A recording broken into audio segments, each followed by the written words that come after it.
The Penn Compact 2020 is a strategic vision for moving the university forward. Our work around local and global engagement, trying to ensure that people have access to opportunities, and whether or not we're inclusive with our community of vendors and suppliers and contractors and service providers. Penn's economic inclusion program has really been part of our overall local engagement strategy at Penn for quite some time, and how a thriving university can help stimulate the surrounding community's economics. What I think the qualities a diverse business needs to have is they need to be passionate about what they do. They need to bring an innovation to what they do. They need to really get to know their customers. They come, they sell, they're proud of themselves, and they just knock it out of the park for Penn. When we moved our building to West Philadelphia in 2008, we probably had about 50 full-time employees, and we've now 85 full-time employees and about 200 part-time employees. 25 more in the past couple of years have all come from West Philadelphia. We want to make sure that we understand what the customer needs and then meet those needs on time and to exceed those expectations. Penn's commitment to inclusivity really stems a lot from our interdependence with the city. The stronger and more vibrant Philadelphia is, it helps us with attracting and retaining, whether it be the best staff and faculty, whether it be the best students. To set goals, you need metrics. We set goals every year on what our spend levels are going to be with diversity and local suppliers. And with that, we have to report monthly. Here's what we're doing to try and do more to help advance that spend. So our economic impact on the whole is enormous.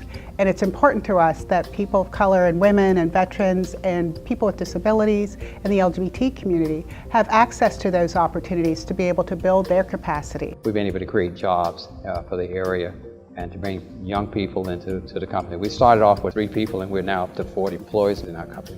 Other institutions have come to us, university, to find out, how do we do what we do? What's our recipe? We're able to grow the city, and I think, the world is not a static place. I mean, it's very dynamic, and that's part of what our contribution and expectation is. 90% of our employees come from the immediate area surrounding the University of Pennsylvania.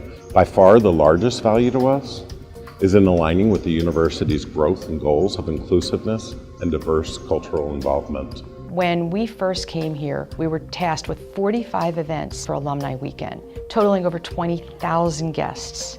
And we succeeded and have continued year after year to build on those successes. Diversity will open the door, but it will not sustain you. You have to deliver. And I think sometimes people lean on diversity. You can't lean on it. Diversity is a license, okay, to fish, but you got to go out there and do the fishing yourself. Penn has its own culture, so I think it's very important for the business to really learn that culture and get to know Penn. We think about identifying great suppliers, bringing great suppliers into our system that are diverse and local, but also promoting them. I find that those suppliers that really understand Penn, get to know the customers, and really develop with us, they're the ones that find the greatest success. Your brand should stand for something that means quality, integrity, customer satisfaction. So when they see your name or hear your name, they ought to have an image of who you are. We can make the city stronger, that enables Penn to be stronger, and vice versa. We stepped out on this economic inclusion program, not because we had to do it. We did it because we felt it was the right thing to do. I think the best advice that I can give a company that's trying to work with Penn is to realize that you're not too small. The biggest thing is passion. Being professionally persistent. Unique. Committed to excellence in everything that they do. Honesty and building relationships. Find a mentor. As long as Philadelphia and West Philadelphia and our community rises, Penn rises, and we benefit enormously from that.